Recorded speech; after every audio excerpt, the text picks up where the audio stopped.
तो 14 साल का वनवास काट करके जब राम जी आए, सीता जी आई, तो जलसा हुआ। जलसे में फूल माला लेकर के तनवीर जकी जैसे लोग बैठ गए, लक्ष्मण जी एक तरफ बैठ गए। अब कहा गया माला इधर बढ़ाइए, तो जलसा के लोगों ने कहा, लक्ष्मण जी के हाथ में माला दे करके कहा, ये माला लो, और तुम्हारी जो भाभी सीता जी पर्दे के पीछे बैठी हुई है उसके गले में जाकर के माला पहना करके आओ। जंगल में 14 साल रही, आबरू को बचाया, ईमान को बचाया, आबरू का सौदा नहीं किया। ऐसी औरत के गले में जाकर के माला पहनाओ, सम्मान करो। जब लक्ष्मण जी माला लेकर के निकले तो रास्ते में खड़े हो गए, आगे बढ़ ही नहीं रहे। तो नाजिम ने कहा, अरे क्या हुआ? माला हाथ में, भाभी के गले में डालो।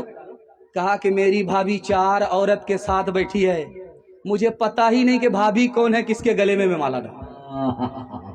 अरे 14 साल वनवास में रहे भाभी, और तुम उसके देवर, तुमको ये पता नहीं कि भाभी कौन है? तो उन्होंने कहा, अरे भाभी का हाल तो सुनो पहले। वो पर्दे के अंदर रहती थी, पर्दे से बाहर नहीं निकलती थी। जब वो निकलती थी तो घूंघट डाल देती थी। मैंने उसके पैर को चलते हुए देखा है, चेहरा नहीं देखा, इसलिए मैं पहचानता ही नहीं कि मेरी भाभी कौन है। कहाँ गई वो सीता मैया और कहाँ है अब मरियम?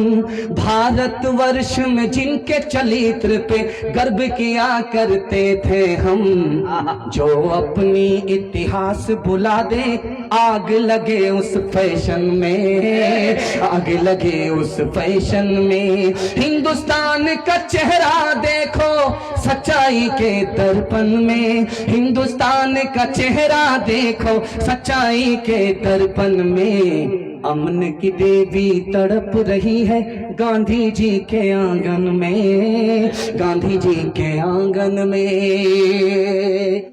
जिस्म पर लिबास की कमी अजीब लगती है, मुझे अमीर बाप की बेटी गरीब लगती है।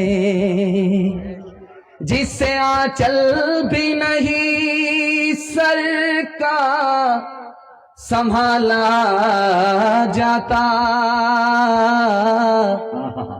उससे क्या खाक तेरे घर की हिफाजत होगी।